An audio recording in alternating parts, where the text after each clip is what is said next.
Hola, muy buenos días. Bienvenidos a nuestra octava semana, a nuestra clase 14, sobre la historia de las matemáticas. Hoy día vamos a estar hablando de Leonhard Euler y, y Gauss. Vamos a pasar al siglo XVIII y siglo XIX. Recordemos que la clase pasada también estuvimos viendo a dos gigantes de la historia de la matemática, en particular a Newton, Isaac Newton, y a Leibniz.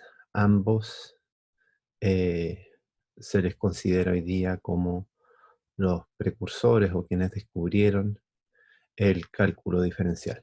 Pero también estuvimos viendo que ellos ya construían sobre hombros de gigantes, en particular en los trabajos de Galileo, de, de Descartes, entre otros grandes físico, matemático, filósofo todavía,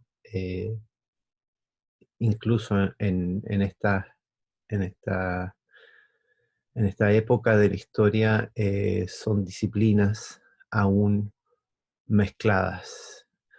Con Euler y Gauss también, ambos físico, matemático, ingenieros, pero de a poco ya se va consolidando la disciplina matemática como una disciplina independiente. Y eso empieza a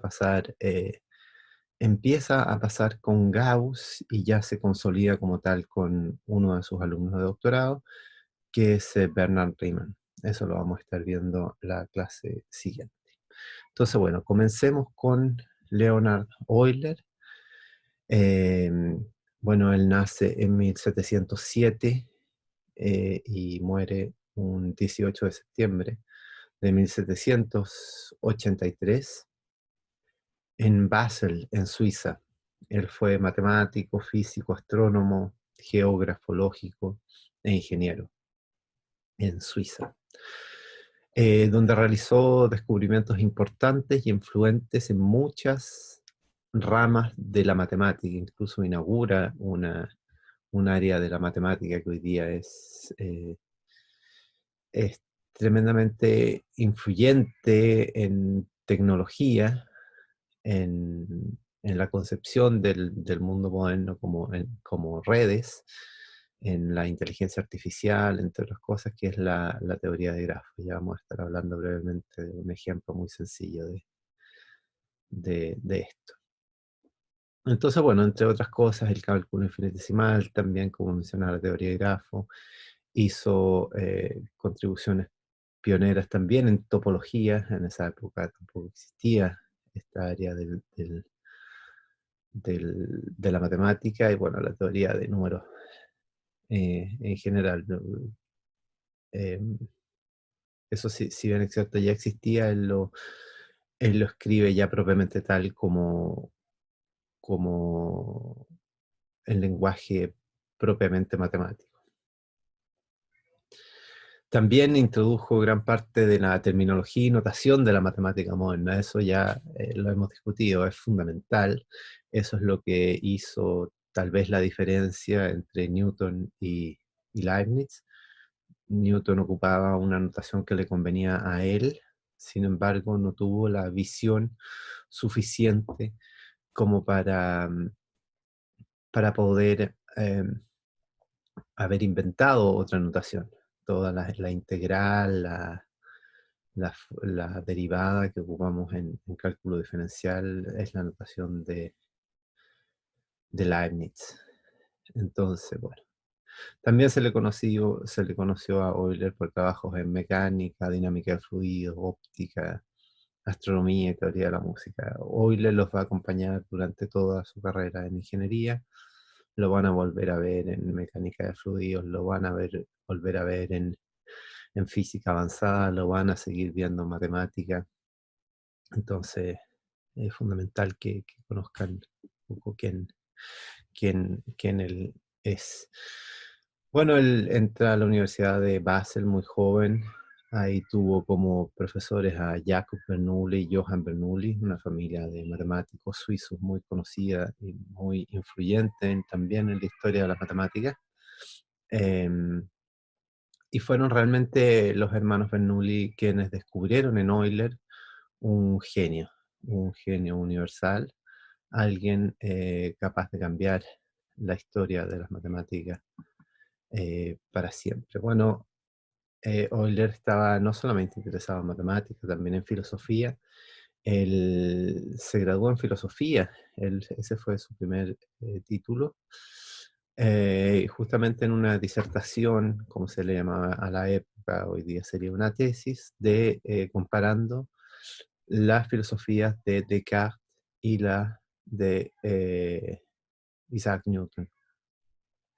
Qué ideas tenían en común, en qué perspectivas discrepaban, entre otras cosas. Eh, Él parte a San Petersburgo, en lo que hoy sería Rusia. Él no logra tener una cátedra en Basel, por más que los hermanos Bernoulli eh, insistieron en las capacidades que tenía Leonhard Euler. Eh, no es claro si no la obtuvo o partió o,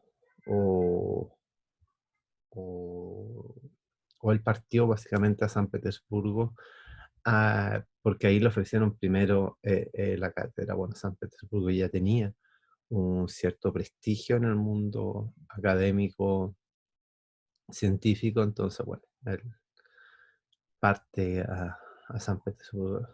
Imagínense lo que es partir de una ciudad, eh, Basel en Suiza en la época, a San Petersburgo, ¿no? Sin aviones, sin las embarcaciones que tenemos hoy día, eh, en fin, toda una odisea, tal vez a veces de varios meses. Ahí encuentra una, una época muy prolífica. Bueno, Euler fue extremadamente prolífico. Él escribió una cantidad de textos y de innovaciones matemáticas que es realmente sin precedente en la historia de matemáticas. Es uno de los matemáticos más prolíficos, sin duda, en toda la historia de esta disciplina. Escribe este libro, Mecánica Sive Motus, Ciencia Analítica, donde básicamente introduce la mecánica que se conocía hasta la época, ¿cierto? Esencialmente incluso la gran parte de la mecánica de Newton, en un lenguaje ya propiamente tal de cálculo diferencial o de eh, así como la conocemos hoy en día, básicamente. Eh, Ustedes podrán pensar, bueno, esto ya lo había hecho Newton. No, la verdad es que Newton nuevamente ocupaba sus propias notaciones, ocupaba sus propios términos, él escribía el movimiento en términos de fluxiones y las derivadas, si bien estaban ahí, estaban en una notación y descritos de una forma, digamos, muy distinta a como la conocemos hoy. Es realmente este libro y el genio de Euler el que describe por primera vez la mecánica en términos del cálculo diferencial como lo conocemos hoy. También estuvimos discutiendo que Euler introduce y ocupa notación, que es gran parte de la notación que ocupamos hoy en día. Él llama al logaritmo natural y a la unidad imaginaria. La, Él populariza la notación f de x para hablar de una función. Entre paréntesis, el argumento, ¿cierto? F de x igual x cuadrado. Eso, si bien es cierto, no es él el que descubre o el que inventa que es una función, más bien estandariza una notación que termina siendo después muy útil. Sigma para sumatorias, A, B y C para constantes, ¿cierto? X, Y, Z, seno, coseno, cotangente, escribirlos como sin, cos, tan, en vez de tangente, pi, incluso para el radio de la circunferencia. Entonces, bueno, él fue uno de los matemáticos más eminentes del siglo XVIII y claro, uno de los más prolíficos e importantes de la historia, no solamente por haber descubierto nuevas áreas de la matemática, por haber consolidado la disciplina propiamente tal, y también por sus aportes en notación. Bueno, él pasó mucho en San Petersburgo, Berlín, después vuelve a San Petersburgo, en lo que era en ese tiempo la capital de Prusia. Él descubre la solución a uno de lo que hoy día se conoce como las funciones de Bessel, estas series.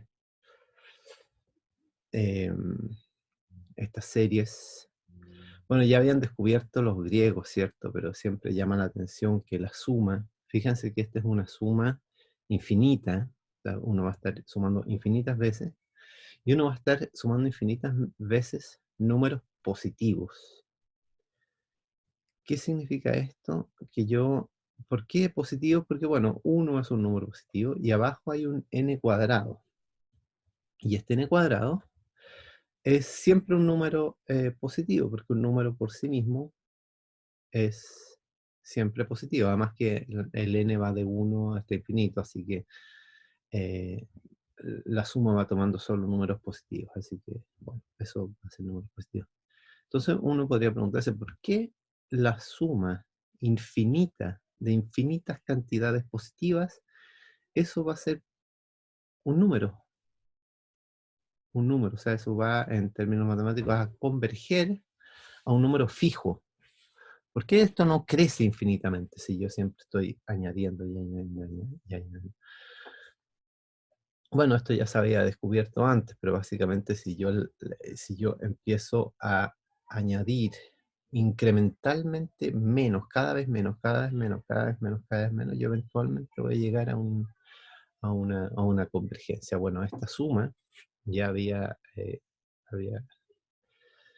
había ocupado el tiempo y el intelecto de muchos matemáticos antes de Euler, y bueno, justamente Euler quien da con las soluciones pi cuadrado partido por 6.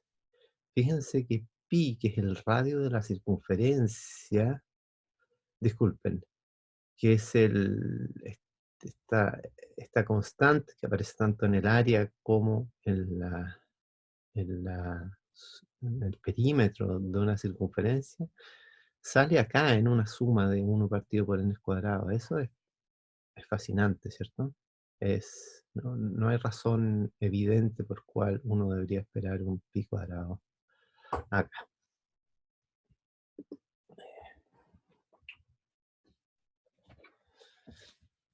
Él también sintetiza esta notación, E a la i pi, esta ecuación, E a la i pi es igual a coseno más i seno de el ángulo, ¿cierto? Si es que uno concibe la línea real y el eje imaginario, si uno identifica eso con las coordenadas cartesianas, ¿cierto? Pero en vez de ser x y real, es el eje real y el eje imaginario. Y, y básicamente para el caso particular de phi, o sea, el ángulo, cuando el ángulo es igual a pi, o sea, esto es 0, pi medios, pi, fíjense lo que va a pasar. Va a pasar que coseno de, pi es 180 grados, ¿cierto? Coseno de 180 es menos 1, y seno de 180 es 0. Entonces me queda con e a la i pi el menos 1 lo tiro para el otro lado, me queda más 1, igual 0. Y esta se dice que es una de las ecuaciones matemáticas más bellas que existe. El famoso físico Richard Feynman, para él también era una de las ecuaciones matemáticas más bellas que hay. ¿Por qué? Porque, bueno, aparece E, la función exponencial, ¿cierto? Cuyo inverso es la función logarítmica. La función exponencial es esta función cuya derivada es sí misma, cuya integral es sí misma, o sea, tiene propiedades fundamentales. Es una función que aparece en matemática por todos lados. Bueno, la unidad imaginaria también está en esta ecuación. El- la unidad imaginaria es tremendamente importante en muchas áreas de la matemática, en muchas áreas de la ingeniería, en muchas áreas de la física.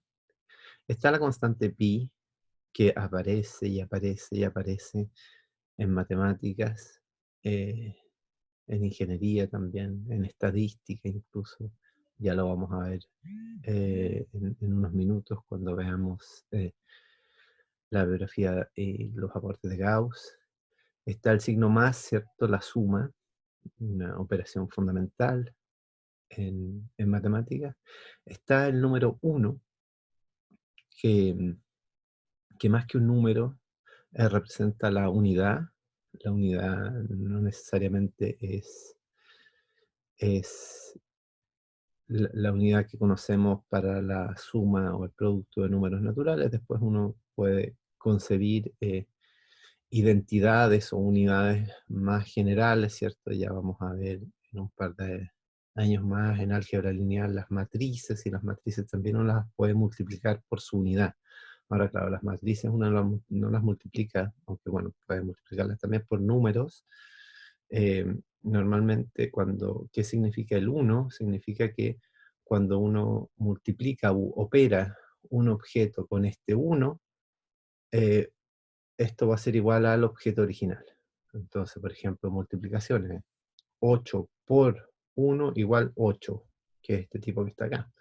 Y es porque la multiplicación, la unidad para la multiplicación es 1. Pero bueno, si yo puedo poner objetos más raros acá, y también puedo poner operaciones más raras acá, uno siempre se puede seguir preguntando, bueno, ¿cuál es la unidad para esta operación, para este tipo de objetos? Y bueno, eso es lo que conocemos como la identidad. Sale el signo igual, ¿cierto? Que bueno, quiere decir bueno, que eso es una ecuación, quiere decir que el lado izquierdo es igual al lado derecho, ¿cierto? Hay una correspondencia. Y está el cero, que es el elemento absorbente, se le puede llamar de varias formas. El cero es donde comienza la línea real. También en este contexto un poco más general, eh, por ejemplo, 7 por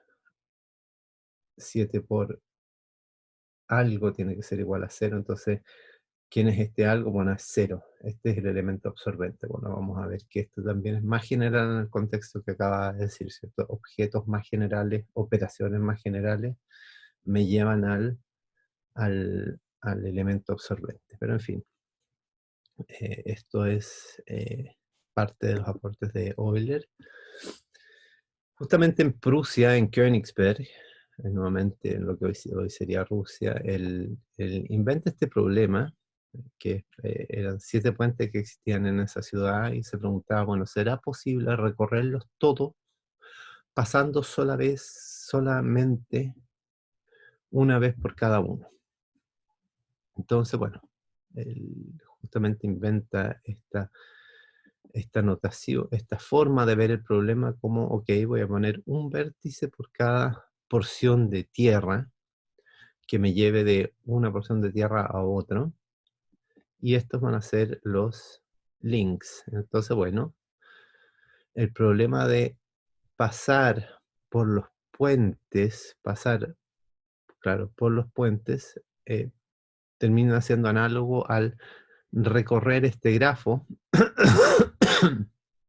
recorrer, perdón, las aristas de este grafo solo una vez. Entonces, en vez de ir yo y ponerme a- a- a pasar por los puentes, que me va a tomar mucho tiempo, bueno, eso es análogo a resolver en lápiz y papel este problema que está acá. Y, y bueno, si lo resuelvo, después tengo el camino que me podrá llevar en la vida real a resolver este problema. Entonces, bueno, ya vimos que el problema de los 7 puentes de Königsberg es análogo al recorrer las aristas de este grafo. Entonces yo podría empezar a probar. Bueno, me voy por aquí, paso por allá, ahí paso por ese puente, paso por este otro puente, paso por ese otro puente y ahí tengo que tomar una decisión. Aquí vaya. Ok, me vine por acá. ¿Cuál es el problema? Bueno, que me queda todavía por pasar un puente y no hay forma en que llegue a ninguna de las dos porciones de tierra que unen esos dos puentes sin pasar nuevamente por otro puente donde, claro, ya había pasado. Entonces, claro, bueno, sigamos probando. Vuelvo. Aquí me podría ir por arriba, me voy a ir por abajo. Eh, es un problema relativamente pequeño, entonces incluso ustedes podrían probar todas las opciones que existen, aunque son muchas, pero igual. Y aquí volvemos al mismo problema. ¿Cómo pasamos por ese puente sin pasar nuevamente por el puente que nos queda, sin pasar nuevamente por uno de los puentes que ya pasamos? Bueno, cuento corto, el problema no tiene solución. O sea, uno puede demostrar matemáticamente que es imposible pasar por todos los puentes solo una vez. También descubre, o sea, y ese problema un poco inaugura la teoría de grafo y también inaugura la topología. Bueno, ya vamos a ver más adelante por qué la topología. Em, También descubre este invariante topológico, que es para cualquier poliedro, la cantidad de vértices menos aristas más caras es siempre igual a 2. Y ahora, ¿por qué esto tiene que ver con topología? Porque, claro, en verdad la fórmula general no es vértices menos aristas igual a caras igual a 2, sino más bien 2 menos 2 veces la cantidad de orificios que tiene la figura o que tiene el objeto original. Entonces, básicamente, en, en topología siempre dicen que un topólogo no es capaz de distinguir entre una taza de café y una dona o una rosquilla, ¿cierto? Porque las dos tienen solo un hoyo, ¿cierto? En el cual, para tomar la taza y en la rosquilla, ¿cierto? El que está en el centro. Entonces, esos dos objetos yo puedo llegar de uno a otro. Imagínense que estos fueran de plasticina. Yo puedo deformar la taza de café en una dona sin romper ni uno de los orificios y sin crear ni uno nuevo. Entonces, estos son análogos. De la misma forma que una esfera, imagínense una esfera de, mm, de plasticina. Entonces, de una esfera de plasticina yo puedo formar un tetraedro sin crear ni un orificio, Entonces, básicamente, ¿por qué B menos E más F igual a 2 en el caso de todos los poliedros? Es porque, bueno, todos los poliedros tienen 0 orificios, o sea, son homomorfos, esa es la palabra técnica, a la esfera, que quiere decir que con una esfera de plasticina yo puedo generar todos los tetraedros, todos los poliedros, y cualquier cosa que yo cree, con cantidad de caras, vértices y aristas definidas, esas, no importa cómo yo lo haga, eso va a tener B menos E más F igual a 2. No importa cómo yo deforme una rosquilla en, sin romper, ¿cierto?, el orificio, siempre que quede el orificio. Aquí vemos un ejemplo para ese toro G igual a 1. Si solo hay G igual 1 orificio, no importa cómo yo deforme esto, la cantidad de vértices menos aristas más caras va a ser 0. ¿Por qué? Porque es 2 menos 2G, y G igual a 1, 2 menos 2 igual 0. Y para el doble toro, o sea, si yo tengo dos orificios y una material plasticina, nuevamente genero caras, vértices y aristas, y siempre va a ser vértices menos aristas más cara igual menos 2. ¿Por qué? Porque 2 menos 2 por 2 es 2 menos 4, y eso es menos 2. Entonces, bueno, esta es nuevamente la genialidad de Euler a partir de inventar bueno, descubrir esta área del saber nueva que es la topología. También trabaja en problemas de isoprimetría, bueno, entre otras cosas. O sea, él trabaja en áreas muy, muy distintas.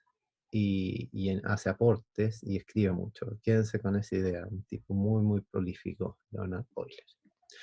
Pasamos a Johann Carl Friedrich Gauss, 1777 a 1855, matemático, astrónomo, físico alemán.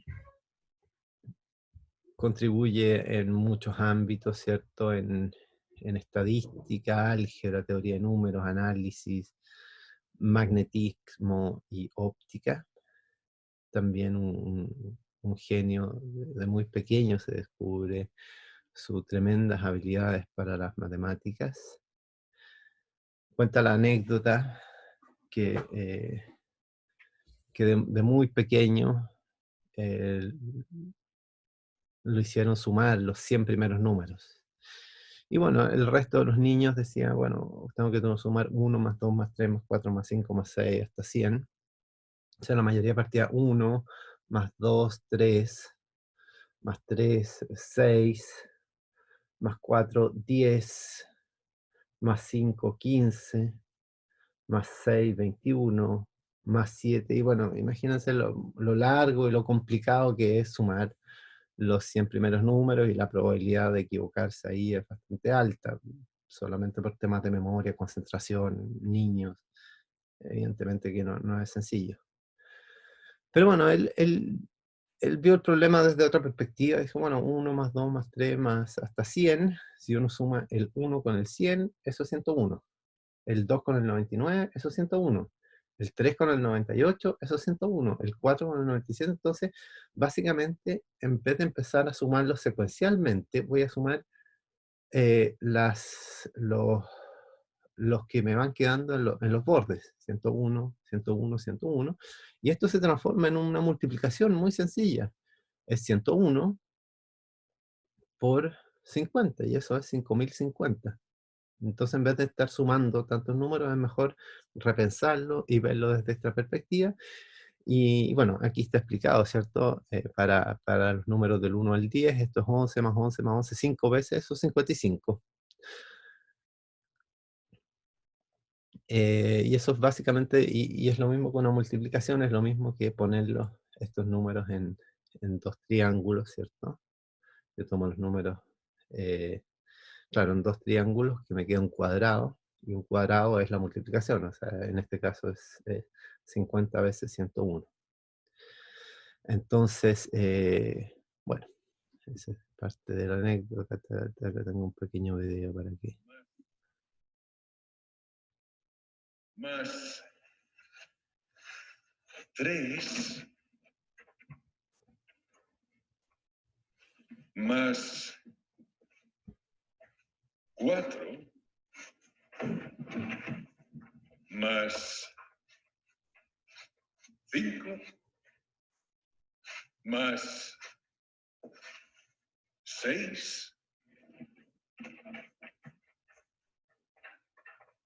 más 7, y siguiendo de esta forma hasta llegar a 100.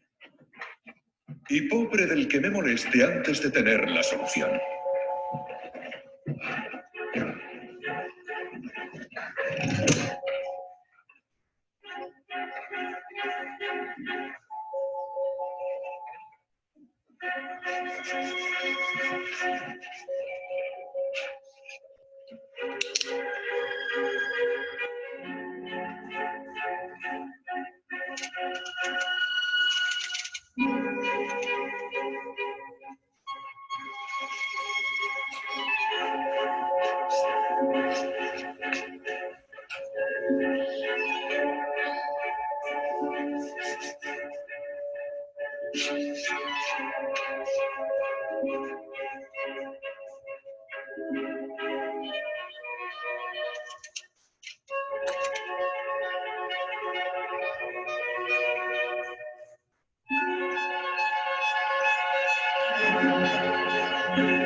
Gauss, ¿te rindes? Que lo que se vaya a dar una vuelta.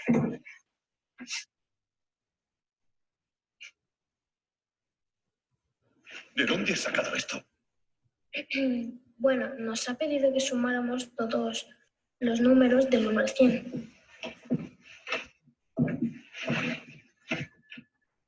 1 más 100 da 101. 2 más 99 da 101. 3 más 98 da 101. Siempre da 101. Y eso se puede hacer 50 veces. 50 veces 101 da 5050.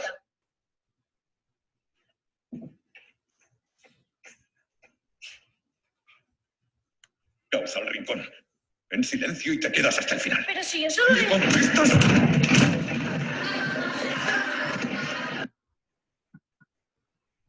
Bueno, esa es parte de la anécdota que está siempre en el imaginario colectivo de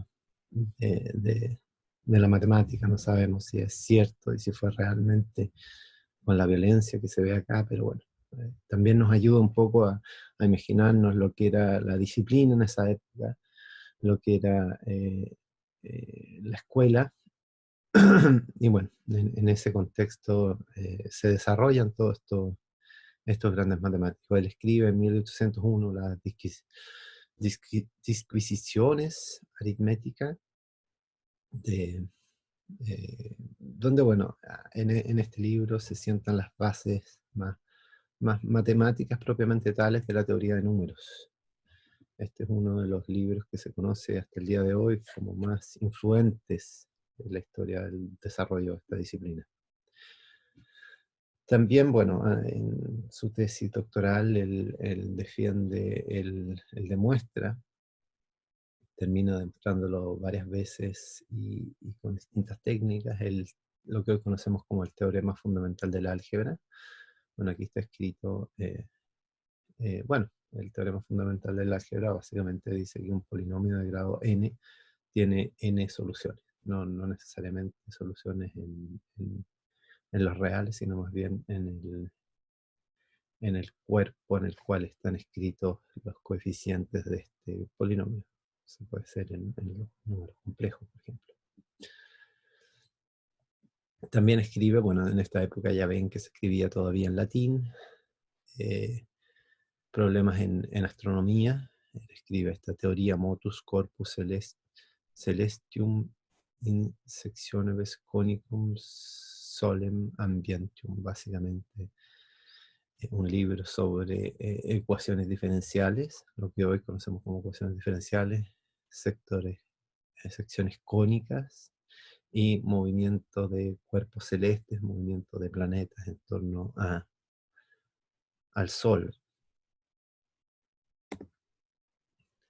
También es uno de los precursores de la geometría no euclidiana. A uno en el colegio siempre le enseñan a repetir como loro, ¿cierto? La suma de los ángulos interiores de un triángulo es 180. Pero esto no necesariamente es así.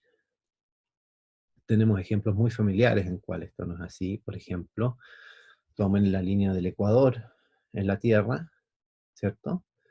Y pongan dos barcos en la línea del Ecuador, ¿cierto? Y vayan en dirección polo norte. Y vayan en dirección perpendicular al Ecuador. Entonces tengo un barco aquí, en el Ecuador, y otro en otro lugar del Ecuador, ¿cierto? En la línea del Ecuador. Y partamos en línea recta hacia arriba. Voy a llegar al polo norte, ¿cierto? Entonces, en la línea que une los dos barcos, y salen dos ángulos rectos hacia arriba y se unen en otro ángulo. Y se unen, claro, arriba en otro ángulo.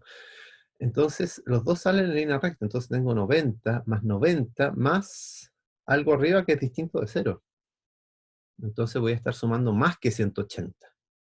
En una geometría que no es plana, en una geometría que es lo que llamamos elíptica, yo voy a tener que la suma de los ángulos interiores no es 180, sino que es más que 180. Y bueno, pasa todo lo contrario en la geometría hiperbólica. La geometría hiperbólica, la suma de los ángulos interiores es menor que 180. Entonces tenemos la geometría euclidiana, que tiene todos los teoremas de la antigua Grecia que conocemos bien, y la geometría no euclidiana, que es justamente la geometría que ocupa Albert Einstein para poder descubrir y escribir en términos matemáticos la teoría general de la relatividad, teoría que hoy día nos sirve, entre otras cosas, para tener un GPS que funcione, para tener un Uber que funcione, para tener un Waze que funcione, para tener predicciones meteorológicas que funcionen, para poder enviar gente a la luna, entre otras cosas. Entonces, bueno, como les decía, esta es la geometría que le permite a Albert Einstein a, a reconcebir la idea de espacio-tiempo. Ahora ya el espacio-tiempo ya es una cosa, eso lo sabemos, que no está el espacio por acá y el tiempo por acá, el espacio-tiempo es una cosa, que la gravitación no es otra cosa que una deformación de la curvatura del espacio-tiempo. Y bueno, en esta ocasión él lo describe de manera genial, vuelve a aparecer el pi de manera muy, muy sorprendente. En el lado izquierdo de esta ecuación tenemos un tensor que describe la curvatura del espacio-tiempo. O sea, en el lado izquierdo tenemos geometría por algún lado, eh, geometría sin física. Y en el lado derecho tenemos física, energía-momentum, el tensor de energía-momentum. Entonces, en algún sentido tenemos que geometría igual a física, pero no es la geometría que conocían los griegos, esta otra geometría no euclidiana. Bueno, él también fue un inventor muy avesado. Él descubre los primeros principios, incluso lo diseña y lo utiliza. Los precursores del telégrafo electromagnético. Bueno, Gauss también es otro matemático que lo va a perseguir a lo largo de toda esta carrera. Van a ver muy pronto la eliminación gaussiana, el álgebra lineal, la eliminación tipo Gauss-Jordan, el método de Gauss-Seidel, la fórmula ciclotómica, el lema de Gauss para polinomios, bueno, entre otras cosas. Van a verlo mucho en álgebra lineal, lo van a ver en geometría y geometría diferencial para aquellos que quieran seguir la línea de geometría diferencial, que es maravillosa. Pero bueno, esto no hace parte del core mínimo obligatorio para la ingeniería matemática. En teoría de números también va a aparecer muchas veces. En campos ciclotómicos también. Bueno, eliminación de Gauss, entre otras cosas. En análisis numérico, o sea, encontrar de manera numérica a través de algoritmos soluciones a ecuaciones numéricas, el método de Gauss-Newton, el algoritmo de Gauss-Legendre. En fin, son todas cosas que van a aparecer muchas veces en estadística, la gaussiana, la distribución normal. Esta es una distribución que le da forma y nombre Gauss. El método de Gaussian-Copula, un método, dicho sea de paso, en el cual yo estoy trabajando para para describir una nueva forma de expresar teoría de información multivariada. Bueno, entre otras cosas, en física aparece nuevamente mucho en la ley de Gauss, para la gravedad, eh, en electromagnetismo, la ley de Gauss, la superficie gaussiana, el ruido gaussiano en estadística, en fin, Gauss es un gigante que no para de sorprendernos y que, bueno, sus aportes aparecen en muchas áreas de la física, de la matemática y de la ingeniería. Entonces, en esta clase estuvimos viendo a dos gigantes de la historia de la matemática, uno más conocido por lo prolífico que fue Leonard Euler y por el descubrimiento de distintas áreas de la matemática. Y Gauss fue un matemático un poco más profundo. Él descubrió cosas también que, bueno, que vinieron a cambiar la historia del universo para siempre. Y además fue un gran director de tesis, un gran director de tesis doctorales. Tuvo a dos alumnos muy destacados, eh, Richard Dedekind y Bernard Riemann. Y justamente de Bernard Riemann es de quien vamos a estar hablando en la próxima clase. Y bueno, espero que hayan disfrutado de esta clase, de estos gigantes de la matemática. Muchas gracias.